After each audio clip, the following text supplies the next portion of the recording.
కొండరెడ్డి పల్లెలో కొన్నదొక తల్లి పాలమూరు జిల్లాల కొండరెడ్డి పల్లె ఆ కొండరెడ్డి పల్లెలో కొన్నదొక తల్లి పాలల్లో పౌరుషం పోసినాదో పెద్ద పులిలాగా ఖాండ్రించి లేచినాడే పోరు కథలన్నీ సిననాడు చెప్పినాదో పోరు మీద తన పోరును నడిపినాడే ధరణిపై నినదించి తప్పునే ఎదిరించి బెదిరించి నిలదీసినాడే రంగులు అద్దిన సేతితోని. మిత్రులారా, సర్దార్ సర్వాయి పాపన్న గౌడ్ విగ్రహావిష్కరణ కార్యక్రమాన్ని ఏర్పాటు చేసి సభాధ్యక్షత వహించిన మిత్రులు, సహచర మంత్రివర్గ సభ్యులు పొన్నం ప్రభాకర్ గారు, ఈ కార్యక్రమానికి నాతో పాటు ముఖ్య అతిథులుగా విచ్చేసిన మిత్రులు ఉప ముఖ్యమంత్రి వర్యులు బట్టి విక్రమార్క గారు, శాసన మండలి సభ్యులు, నాతో పాటు జోడెద్దుల్లాగా పనిచేసి ప్రజాపాలన అధికారంలోకి రావడానికి నిరంతరం శ్రమించిన పిసిసి అధ్యక్షులు మహేష్ కుమార్ గౌడ్ గారు, అదేవిధంగా మిత్రులు సహచర మంత్రివర్గ సభ్యులు దుద్దిల్ల శ్రీధర్ బాబు గారు, పెద్దలు సహచర మంత్రివర్గ సభ్యులు తుమ్మల నాగేశ్వరరావు గారు, సోదరుడు సహచర మంత్రివర్గ సభ్యులు పొంగులేటి శ్రీనివాస్ రెడ్డి గారు, సోదరిమణి ధనసరి సీతక్క మంత్రి గారు, అదేవిధంగా మరో సహచర మంత్రివర్గ సభ్యులు అడ్లూరి లక్ష్మణ్ గారు, అదేవిధంగా వేదిక మీద వి హనుమంతరావు గారు పెద్దలు, వివిధ పార్లమెంట్ సభ్యులు, శాసన మండలి సభ్యులు, శాసన సభ్యులు, వివిధ కార్పొరేషన్ల చైర్మన్లు, మా గీతా కార్మిక సంఘ చైర్మన్ చంద్రశేఖర్ గౌడ్ గారు, వైస్ చైర్మన్ నాగరాజ్ గౌడ్ గారు, అదేవిధంగా మిత్రులైన గౌడ సోదరులందరూ వేలాదిగా తరలి వచ్చి సర్దార్ సర్వాయి పాపన్న గౌడ్ విగ్రహావిష్కరణ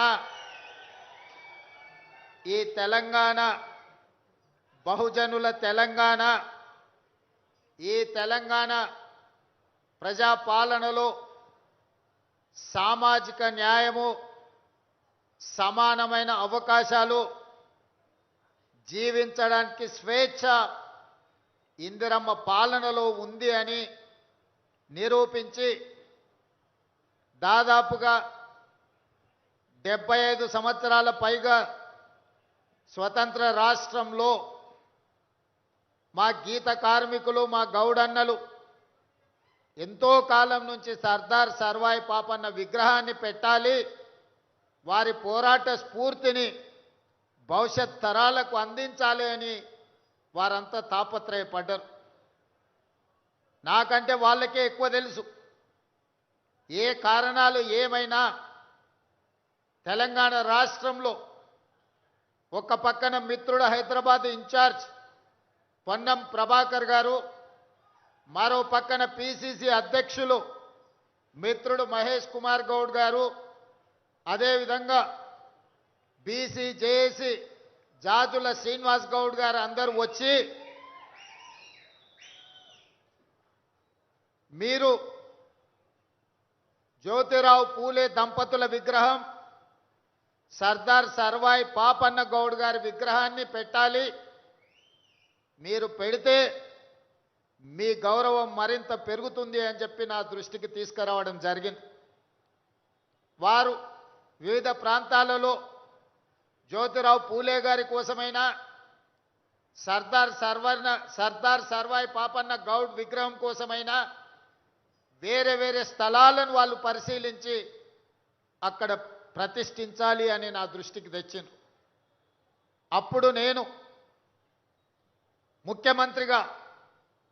ముఖ్యమంత్రి హోదాలో నక్లెస్ రోడ్డు చౌరస్తాకు వెళ్ళి అక్కడ స్థలాన్ని పరిశీలించి ఈ చౌరస్తాలో అంబేద్కర్ గారు ఒక పక్కన, జ్యోతిరావు బావులే ఇంకొక పక్కన ఉండాలి అని అక్కడ ఆ స్థలాన్ని మిత్రులకు నేనే సూచన చేసిన. ఆ తర్వాత అక్కడి నుంచి ఈ దారిలో వచ్చి ఇక్కడ ఈరోజు పాపన్న విగ్రహం పెట్టుకున్న దగ్గర టూరిజం కార్యాలయం ఉండే, బిల్డింగ్ ఉండే. టూరిజం అధికారులను, మంత్రిని పిలిచి ఈ కార్యాలయాన్ని తరలించండి, ఈ బిల్డింగ్ను కూలగొట్టండి, ఇక్కడ సర్దార్ సర్వాయి పాపన్న విగ్రహ ప్రతిష్ఠ చేసుకుందాం.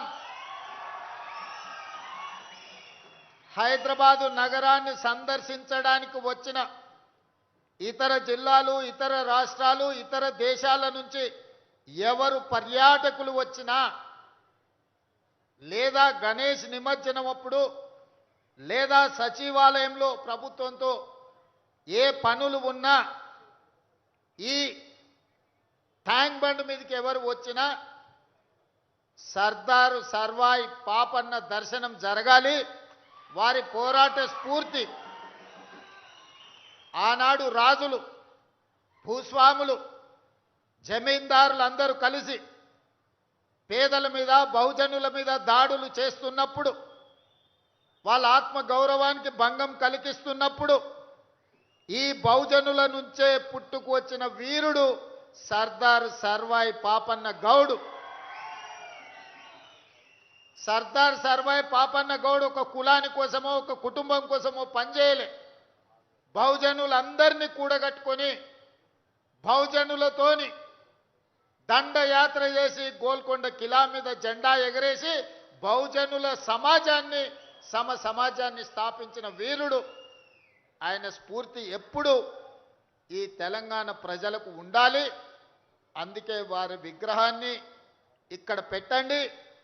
దానికి అవసరమైన నిధులు ఎన్నైనా, అద్భుతమైన మహారాష్ట్రలో ఒక ఛత్రపతి శివాజీ విగ్రహాన్ని పెట్టుకోవడానికి మరాఠీలు ఎంత ప్రాధాన్యత ఇస్తారో తెలంగాణ రాష్ట్ర బిడ్డలు కూడా వీరుడైన సర్దార్ సర్వాయి పాపన్న గౌడ్ విగ్రహానికి కూడా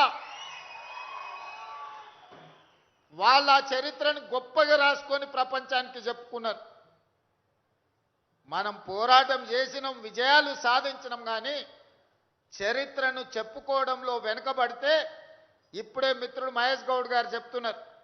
మన వాళ్ళు కాదు, బ్రిటిష్ లైబ్రరీలో ఇంగ్లాండ్లో సర్దార్ సర్వాయి పాపన్న గురించి పెద్ద పుస్తకం, ఆయన పౌరుషం గురించి, ఆయన పోరాటం గురించి, ఆయన వీరత్వం గురించి రాస్తే అక్కడి నుంచి తిరిగి ఆయన జీవిత చరిత్రను మనం తెలుసుకున్నాము అని.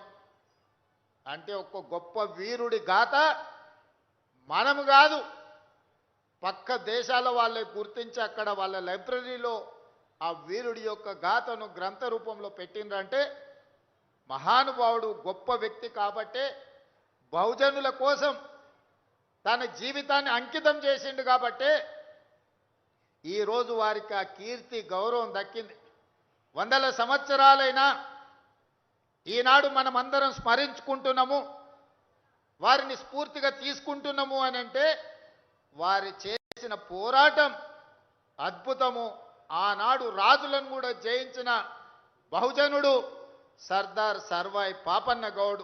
అందుకే ఆ వీరుడి విగ్రహాన్ని ఇక్కడ పెట్టడమే సముచితమని భావించి తెలంగాణ రాష్ట్ర ముఖ్యమంత్రిగా నిర్ణయం తీసుకొని ఈ ప్రాంతంలో మనం ప్రతిష్ఠించుకోవడం జరిగింది. మిత్రులారా, ఈ దారిలో వచ్చే వాళ్ళకు, పోయే వాళ్ళకు వాళ్ళ స్ఫూర్తి, వారి పోరాటం ఖచ్చితంగా భవిష్యత్ తరాలకు అందిస్తుంది. అదేవిధంగా దీన్ని అద్భుతంగా నిర్వహించుకునే బాధ్యత మా గౌడన్నలదే. దాన్ని కాపాడుకొని చాలాసార్లు విగ్రహాలను ప్రారంభించుకుంటాం, కేవలం వర్ధంతులు, జయంతుల రోజు వచ్చి దండ వేసి దండం పెట్టుకొని పోతుంటాం. ఈ విగ్రహం అట్లా కాదు, నిత్యం స్ఫూర్తిని నింపే విధంగా దాన్ని జాగ్రత్తగా ప్రజలకు అందుబాటులో, వచ్చే వాళ్ళకు, పోయే వాళ్లకు ఒక స్ఫూర్తినిచ్చే విధంగా అక్కడ కావాల్సిన లైటింగ్ ఇతర ఏర్పాట్లను అన్నిటిని కూడా చేయాల్సిందిగా హైదరాబాద్ ఇన్ఛార్జ్ మంత్రి పొన్నం ప్రభాకర్ గౌడ్ గారికి నేను ఆదేశాలు ఇస్తున్నా.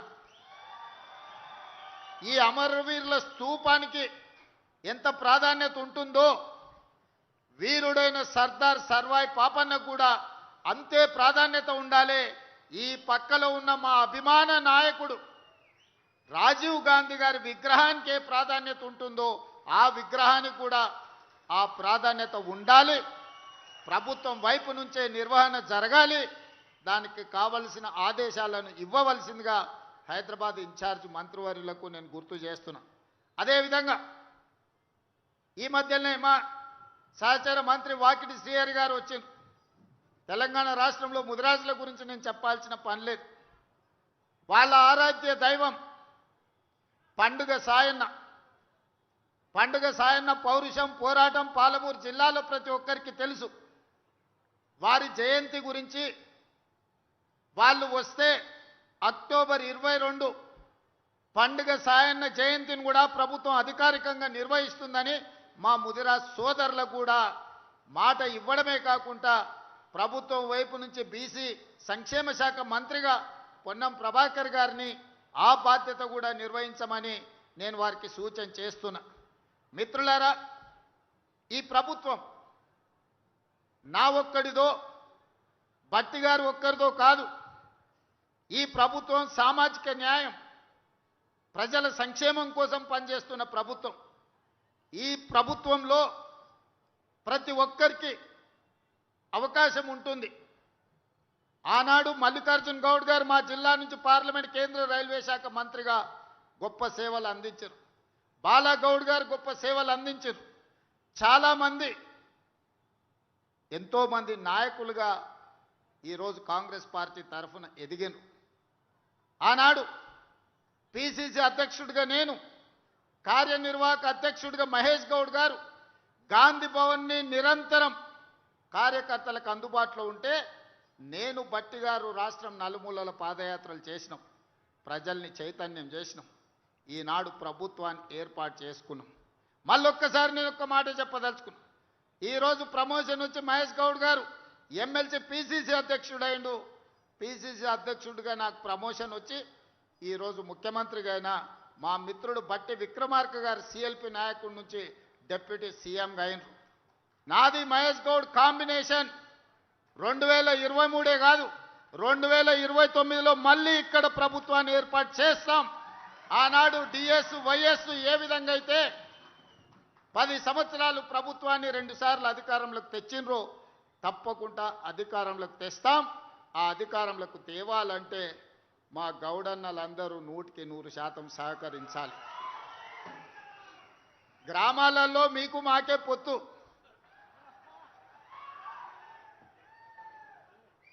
ఏ ఊర్లో ఏ పటేలైనా కళ్ళుకుండే రాకుండా దినచర్య ప్రారంభం అవ్వదు. ఊర్లో మంచి చెడ్డ మతలావు తెలుసుకోవాలంటే ఏదో గౌడుతో మాట్లాడితే సాయంత్రం ఎవరెవరు వచ్చిర్రు, ఏమేమి ప్రస్తావించరు, ఎవరి మనసులో ఏముందో కుల్లా సమాచారం తెలుస్తుంది. అందుకే ఈరోజు కుల వృత్తి అయిన గీత కార్మికుల వృత్తిని కాపాడే బాధ్యత ఈ ప్రభుత్వం తీసుకుంటుంది. మీ సోదరుడిగా నేను తీసుకుంటా. అదేవిధంగా మొన్ననే మా సీతక్క నేను ఆదేశాలు ఇచ్చినాం. నేత కార్మికులు, గీత కార్మికులు రాష్ట్రంలో ఎంతమంది ఉన్నా అందరికీ పెన్షన్లు ఇవ్వమని చెప్పినా మా యువకులు ఇక్కడికి వచ్చిన మా యువమిత్రులు గౌడ సోదరులకు గ్రామాలలో అర్హత కలిగిన ప్రతి గౌడుకు పెన్షన్ ఇప్పించండి. రాష్ట్ర ప్రభుత్వం నేత కార్మికులకు, గీత కార్మికులకు 100% సాచురేషన్ మోడ్లో మీకు పెన్షన్లు ఇచ్చే బాధ్యత నాది. అదేవిధంగా ప్రభుత్వ పొలాలు ఎక్కడున్నా ఈత చెట్లు, తాటి చెట్లు నాటండి. నేను ఉత్తమ్ కుమార్ రెడ్డి గారితో కూడా మాట్లాడతా. మహేష్ గౌడ్ గారికి అత్యంత సన్నిహితుడు. ఎక్కడెక్కడైతే ఇరిగేషన్ ప్రాజెక్టు కాలువలు ఉన్నాయో కాలువ గట్ల మీద కూడా తాటి చెట్లను, ఈత చెట్లను పెంచండి. నీళ్లు ఉంటాయి. సారవంతమైన కళ్ళు, కల్తీ లేని కళ్ళు అందించడానికి, ఈత కళ్ళు, తాటి కళ్ళు అందించడానికి అవకాశం ఉంటుంది. నల్గొండ జిల్లాలో రాజకీయాలలో సోదరులు కీలకమైన పాత్ర పోషిస్తారు. అందుకే ఉత్తమ్ కుమార్ రెడ్డి గారికి కూడా ఈ వేదిక మీద నుంచి నేను విజ్ఞప్తి చేస్తున్నా, ఎక్కడెక్కడైతే మన సాగునీటి ప్రాజెక్టులు ఉన్నాయో, మన కాలువలు ఉన్నాయో, కాలువల గట్లెంబడి తాటి చెట్లు ఈత చెట్లు నాటితే ఎవరితోని పంచాయతీ ఉండదు. మా సోదరులు వృత్తిని కుల వృత్తిని కొనసాగించడానికి ఉపయోగపడతాయి. పెరగడానికి 3-4 సంవత్సరాలు పట్టొచ్చు, కానీ 100 సంవత్సరాలు ఆ వృత్తిని కాపాడడానికి ఉపయోగపడతాయి. కాబట్టి ప్రభుత్వం వైపు నుంచి ఈరోజు ఆ చర్యలు కూడా చేపడుతుందని మీ అందరికి తెలియజేస్తున్నా. అదేవిధంగా సోదరులారా, పదే పదే గతంలో 10 సంవత్సరాలు ఏలిన వాళ్ళు ఈ ప్రభుత్వం గురించి, ప్రజా పాలన గురించి, వాళ్ళ దగ్గర ఉన్న అక్రమ సంపాదనతో మీడియాలో కావచ్చు, సోషల్ మీడియాలో కావచ్చు, కొన్ని తప్పుడు వార్తలను ప్రసారం చేస్తున్నారు. నేను మీకు గుర్తు చేయదలుచుకున్నా, ఆనాటి ప్రభుత్వం బర్రెలు గొర్రెలు పెంచుకోండి, చేపలు పట్టుకోండి, చెప్పులు కుట్టుకోండి, లేకపోతే చీరలు నేయండి, గౌడన్నలు కళ్ళు గీయండి అని చెప్పి చేపలు, బర్రెలు, చెప్పులు, లేకపోతే చెట్లు, లేకపోతే మిగతా వృత్తులు మనలు చేసుకోమన్నారు. ప్రభుత్వం వీటికే మనల్ని ప్రోత్సహించింది ఆనాడు. రాజ్యాలు మాత్రం మనము బర్రెలు గొర్రెలు పెంచుకొని, చేపలు పట్టుకొని, చెప్పులు కుట్టుకొని, చెట్లు గీసుకుంటుంటే మనమందరం ఏం పని చేస్తే వాళ్ళ పిల్లలు రాజ్యాలు వెళ్తారని ఆనాటి ప్రభుత్వం చెప్పింది. నేనేమన్నా, అయ్యా ఇది ఎవరో దయాదాక్షిణ్యాలతో వచ్చిన వృత్తి కాదు, తరతరాలుగా మా సోదరులకు అంది వచ్చిన కుల వృత్తి. వాళ్ళ తండ్రులు, తాతలు, ముత్తాతలు 10 తరాల నుంచి ఈ వృత్తితోనే జీవనం సాగించిండ్రు, పిల్లలను చదివించుకున్నారు. వాళ్ళు ఉస్మానియా, కాకతీయ యూనివర్సిటీలకు ఈ గౌడన్నలను, ఈ యాదవ్ సోదరులను, ముదిరాజు బిడ్డలను, దళిత బిడ్డలను ఈరోజు పంపిస్తే పీజీలు, పిహెచ్డీలు చదివి డాక్టర్లు, లాయర్లుగా రాణించి ఐఏఎస్, ఐపీఎస్లుగా పాస్ అయి ఈరోజు తెలంగాణ పునర్నిర్మాణంలో భాగస్వాములు కావాలనుకుంటున్నారు. వాళ్ళందరికీ మేలు జరగాలి, దానికోసం మా ప్రభుత్వం ఉంటుందని నేను చెప్పిన. ఇవాళ కూడా నేను చెప్తున్న మా గౌడన్నలతో, కొన్నిసార్లు మన తలరాతను మనం మార్చుకోలేం, మన పిల్లల తలరాత మనం మార్చవచ్చు. మనము తెలుసో తెలియకనో, చదువొచ్చో రాకనో, మనకు వసతి లేకనో, ఆనాడు చదవాలన్న ఆకాంక్ష ఉన్న తల్లిదండ్రుల పేదరికం వల్ల చాలామంది గౌడ సోదరులు నల్గొండ, మహబూబ్నగర్ జిల్లాలల్లా కుల వృత్తికే అంకితం అయిపోయింది. ఊర్లల్లో బర్రెల కాడికి గాసం పోయినరు. కానీ ఇవాళ చైతన్యం వచ్చింది. ఇవాళ చదువుకుంటున్న మా మిత్రుడు మధు యాస్కి గౌడ్ ఇక్కడనే ఉన్నాడు. మదన్న అమెరికాకు పోయి పెద్ద ఎత్తున ఒక న్యాయవాదిగా రాణించి ఈరోజు అమెరికా నుంచి వెనక్కి వచ్చి పార్లమెంట్ సభ్యుడయ్యిండు. ఎందుకంటే చదువుకోవడం వల్ల అయింది. చదువుకోవడం వల్లనే మధు యాస్కి గౌడ్ వందలాది వేలాది మందికి అమెరికాలో వీసాలు ఇప్పించగలిగాడు. ఎంతో మందికి తెలియని వాళ్ళకి అమెరికా పోయి దిక్కుదోచకుంటుంటే అమెరికాలో వాళ్ళకి దారి చూపించిండు. ఎందుకయ్యా అంటే చదువుకున్నాడు కాబట్టి చేయగలిగాడు. అందుకే మిత్రులారా, కుల వృత్తిని కొనసాగించండి, కుల వృత్తిని గౌరవించండి, పిల్లలను మాత్రం బడికి పంపండి, పిల్లలను చదివించండి. నర్సరీ నుంచి 12th క్లాస్ వరకు క్వాలిటీ ఎడ్యుకేషన్, న్యూట్రిషన్ ఫుడ్ ఇచ్చే బాధ్యత రాష్ట్ర ప్రభుత్వం తీసుకుంటుంది. ఎన్ని వందల కోట్ల ఖర్చైనా మా బట్టి విక్రమార్క గారు వెనకడుగు వేయకుండా గ్రీన్ ఛానల్లో మీకు డబ్బులు ఇస్తాడు. ఒకప్పుడు నర్సరీ, ఎల్కేజీ, యూకేజీ లేదు. పాఠశాలల పిల్లలకు టిఫిన్ పెట్టే సాంప్రదాయం లేదు. మధ్యాహ్నం అన్నం పెడితే దొడ్డు బియ్యం పెట్టి పల్చటి సాంబారు వస్తే పిల్లలు తినబుద్ధి కాక తిన్నా వామిటింగ్ చేసుకునే పరిస్థితి. ఈరోజు highest quality, the best fine rice ఈరోజు నేను, మా బట్టి గారు, మా మహేష్ గౌడ్ గారు, మా పొన్నం ఏ సన్న బియ్యం తింటున్నామో ఈరోజు ప్రభుత్వ పాఠశాలల్లో ఆ సన్న బియ్యమే పిల్లలకు ఈరోజు అన్నం పెట్టిస్తున్నాం. ఒకరోజు ఇడ్లీ, ఒకరోజు పూరి, ఒకరోజు వడ, ఒకరోజు దోశ, ప్రతిరోజు ఒక్కొక్క రకం ఈరోజు బ్రేక్ఫాస్ట్ పెట్టిస్తున్నాం. ఒక రోజు పాలు, ఇంకొక రోజు రాగి జావా పిల్లలకి ఇస్తున్నాం. కడుపు నిండా తింటే వింటున్న చదువు తలకెక్కుతుంది. తలకెక్కితే వాళ్ళ తలరాత మారుతుంది. మన పిల్లలు బాగుపడాలంటే, మన పిల్లలు ఈ రాజ్యాన్ని ఏలాలంటే చదువు ఒక్కటే పరిష్కారం. పిల్లల్ని చదివించండి. కష్టమైన నష్టమైన పిల్లల్ని బడికి పంపించండి. ప్రభుత్వ పాఠశాలల్లో మీకు అన్ని వసతులు ఇచ్చే బాధ్యత తెలంగాణ రాష్ట్ర ప్రభుత్వం తీసుకుంటుంది. నర్సరీ నుంచి 12th వరకు ఎడ్యుకేషన్, 12th తర్వాత స్కిల్, సాంకేతిక నైపుణ్యం. సాంకేతిక నైపుణ్యానికి అవసరమైన ఏటీసీలు కానీ, పాలిటెక్నిక్ కానీ, స్కిల్స్ యూనివర్సిటీ కానీ అన్నీ మీకు ఇచ్చి ఏటీసీలో చేరే వాళ్లకు నెలకు 2,000 రూపాయల స్టైఫండ్ ఇచ్చే బాధ్యత రాష్ట్ర ప్రభుత్వం బట్టి గారు తీసుకున్నారు. కాబట్టి పిల్లల్ని చైతన్యం చేసి సాంకేతిక నైపుణ్యులు చేయండి.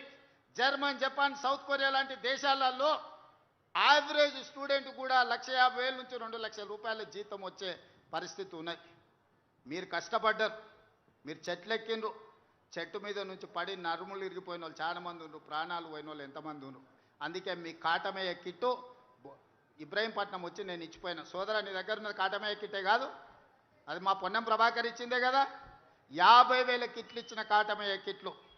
ప్రమాదవశాత్తు చనిపోతే కుటుంబానికి 5 లక్షల రూపాయలు ఇన్సూరెన్స్ ఇచ్చిన మీ పట్ల ఈ ప్రభుత్వం ప్రేమతో, మీ పట్ల అభిమానంతో నీ ప్రభుత్వం ఉన్నది. మీరు ఎక్కడికి పోవాల్సిన పనిలే. మీ దగ్గరకు వచ్చిన నీ ప్రభుత్వం మాదయ అని చెప్పురు. రెండోసారి 117 సీట్లతో గెలుస్తాం. మీరు ఏడికి పోకండి. మీ దగ్గరకు వచ్చిన కూసబెట్టి పోసినంత శివానికి ఒకటే పురయ్యా, ఈ ప్రభుత్వం మనది, ఈ ప్రభుత్వం మనది, దీన్ని మనం కాపాడుకోవాలని చెప్తారంటే 117 సీట్లు ఖాయమయ్యా. అవునా? అవునా? మాట ఇస్తుర్రా? మాట ఇస్తుర్రా? ఇస్తురు కదా అందరు. మీరు అందరూ గట్టిగా ఏం పని గట్టిగా చెప్పండి. ఇప్పుడు నాకు నమ్మకం కలిగింది. చివరగా కేసీఆర్ ముఖ్యమంత్రి అయితే ఏముంటుంది, కాంగ్రెస్ అధికారంలోకి వస్తే ఏముంటుందో మొన్న వరంగల్లో చెప్పినా, ఇప్పుడు ఈడ కూడా నేను మళ్ళీ చెప్పదలుచుకున్నా. కేసీఆర్ ముఖ్యమంత్రి అయితే ఆయన కొడుకు కేటీఆర్ను వర్కింగ్ ప్రెసిడెంట్ చేసుకున్నాడు. కాంగ్రెస్ పార్టీ అధికారంలోకి వచ్చి రేవంత్ రెడ్డి ముఖ్యమంత్రి అయితే సోదర్ మహేష్ గౌడ్ని కాంగ్రెస్ పార్టీ ప్రెసిడెంట్ను చేసినాం. కేసీఆర్ ముఖ్యమంత్రి అయితే హరీష్ రావు, తారక రామారావు 2 మంత్రులు అయిన. రేవంత్ రెడ్డి ముఖ్యమంత్రి అయితే మా సీతక్క, కొండా సురేఖమ్మ మంత్రులైనరు. మా పొన్నం ప్రభాకర్, మా వాకిటి శ్రీహరి మంత్రులైనరు. కేసీఆర్ ముఖ్యమంత్రి అయితే సడ్డకుని కొడుకు సంతోష్ కుమార్ని రాజ్యసభ చేసుకున్నాడు. కానీ నేను ముఖ్యమంత్రి అయితే మిత్రుడు వేం నరేందర్ రెడ్డిని ఈరోజు రాజ్యసభకు పంపించిన. అనిల్ కుమార్ యాదవ్ ఈయనే ఉన్నాడానే? లేచి నిలబడరా నాయన. ఇగో పిల్లగాన్ని పంపించిన రాజ్యసభకు, పెద్దల సభకు. నేను ముఖ్యమంత్రి అయితే అనిల్ యాదవ్ హైదరాబాద్ నుంచి రాజ్యసభకు పంపించిన. పిల్లగాడు ఎట్లున్నాడు చూడు, గట్టే కుస్తీ పైల్వాన్ లెక్క. కేసీఆర్ ముఖ్యమంత్రి అయితే ఓడిపోయిన వినోదరావును ప్లానింగ్ కమిషన్ చైర్మన్గా చేసుకున్నాడు. కానీ నేను ముఖ్యమంత్రి అయితే కోదండరామ్ గారిని ప్రొఫెసర్, తెలంగాణ సాధించిన ప్రొఫెసర్ను ఎమ్మెల్సీగా నియమించిన. కేసీఆర్ ముఖ్యమంత్రి అయితే ఆయన బిడ్డను ఎంపీ చేసుకున్నాడు, ఓడిపోతే ఎమ్మెల్సీ చేసుకున్నాడు. కానీ నేను ముఖ్యమంత్రి అయితే వీరనారి చాకలి ఐలమ్మ మన్వరాల్ని మహిళా కమిషన్ సభ్యురాలుగా చేసిన. మొట్టమొదటి మళ్ళీ తెలంగాణ ఉద్యమంలో అమరుడైన శ్రీకాంతాచారి తల్లిని శంకరమ్మను పబ్లిక్ సర్వీస్ కమిషన్లో సభ్యురాలుగా నేను చేసిన. ఇవాళ ఆయనదేమో ఫ్యామిలీ జస్టిస్, నాదేమో సోషల్ జస్టిస్. సోదరులారా, అది దొరల న్యాయం, నాది సామాజిక న్యాయం. ఆయన ముఖ్యమంత్రి అయితే దయాకరావును మంత్రిని చేసుకున్నాడు. నేను ముఖ్యమంత్రి అయితే అట్లూరు లక్ష్మణ్ వేదిక మీదనే ఉన్నట్టు మా సోదరిని ఈరోజు దళిత బిడ్డను ఇవాళ మనం మంత్రిగా చేసుకున్నాం. ఒక్కటే ఆలోచన చేయండి. ఇవాళ వాళ్ళు బాధపడుతురు, దుఃఖపడుతురు. సెరజొచ్చి అడుక్కుంటురు, చెట్టుకు పుట్టకు కనిపించిన రాయికి రప్పకు మొక్కుతురు. కేసీఆర్ మళ్ళీ ముఖ్యమంత్రి కావాలి ఎట్లయినా అని. ఎందుకయ్యా అంటే 1000 ఎకరాలలో ఆయన ఫామ్ హౌస్ కట్టుకున్నాడు, 100 ఎకరాలలో కొడుకు కట్టుకున్నాడు, 50 ఎకరాలలో బిడ్డ కట్టుకున్నది, 25 ఎకరాలలో అల్లుడు కట్టుకున్నాడు. మరి వాళ్ళకి ఆయనే కావాలి కదనే ముఖ్యమంత్రి. మరి నేనైతే 7 లక్షల ఇందిరమ్మ ఇండ్లు ఈరోజు తెలంగాణ రాష్ట్రం నలుమూలల మా పొంగులేటి శ్రీనివాసరెడ్డిని పెట్టి ఇవాళ గ్రామంలో ఇందిరమ్మ ఇండ్లు కట్టిస్తలే మా సోదరులారా, మీరు చెప్పుండ్రి. ప్రతి గ్రామంలో ఇవాళ ఇందిరమ్మ ఇండ్లు ఎక్కడి నుంచి వచ్చినాయి? మనమైనందుకు, మన ప్రభుత్వం వచ్చినందుకు వచ్చింది. 10 ఏళ్ళు అధికారంలో ఉన్న చంద్రశేఖరరావు అనుకుంటే నెలకు సంవత్సరానికి 2 లక్షలు కట్టినా 20 లక్షల ఇండ్లు పేదోళ్ళకు వచ్చేటి. ఒక్క గౌడ సోదరుడు కూడా ఇల్లు లేకుండా ఈరోజు తెలంగాణ మొత్తం ఇండ్లు ఉండి ఆత్మగౌరవంతో బతికేటోళ్ళు.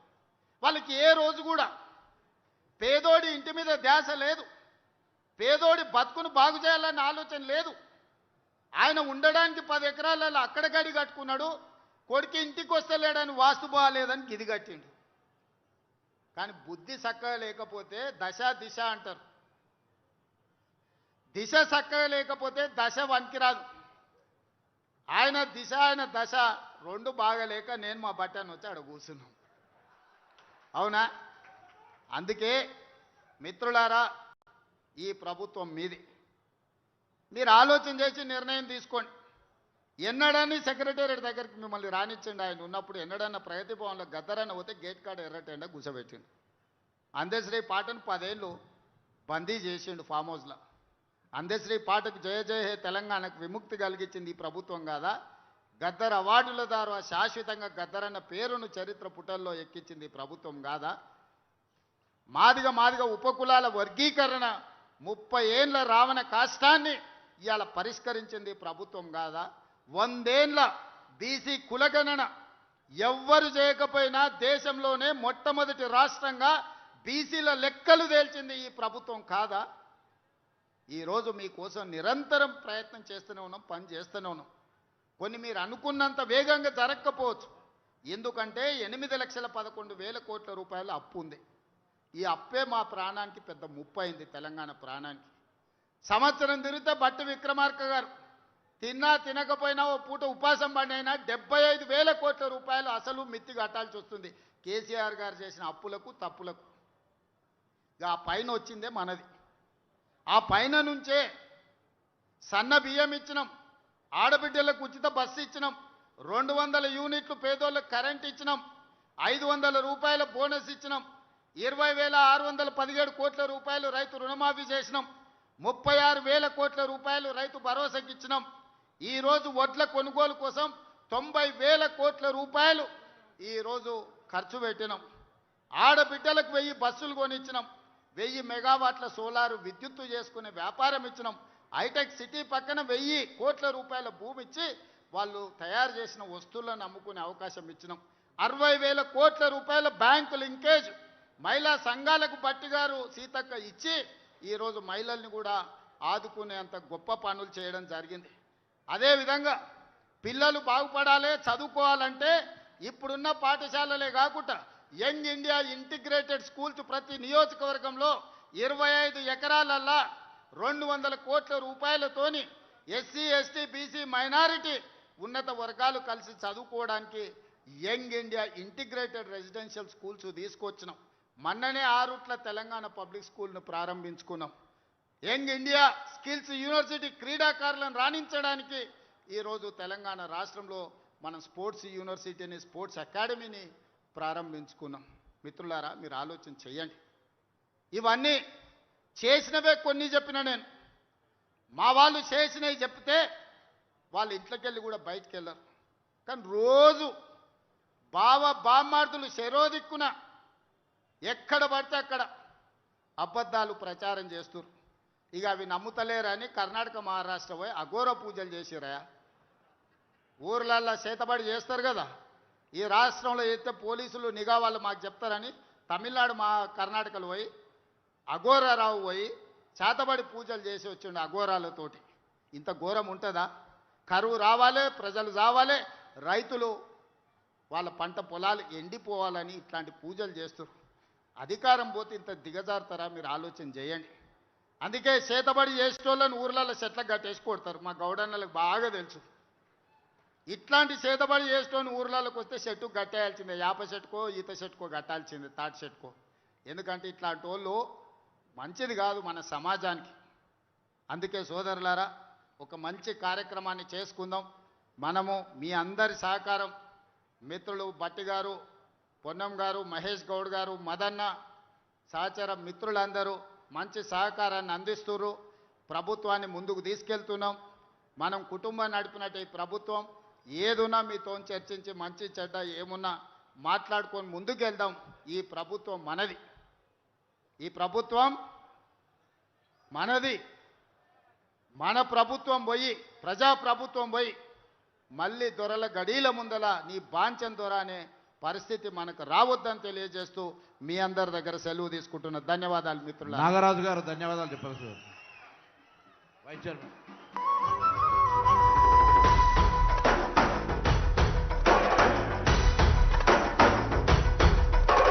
పాలమూరు జిల్లాల కొండరెడ్డిపల్లె, కొండరెడ్డిపల్లె, ఆ కొండరెడ్డిపల్లెలో కొన్నదొక తల్లి, కొన్నదొక తల్లి. పాలమూరు జిల్లా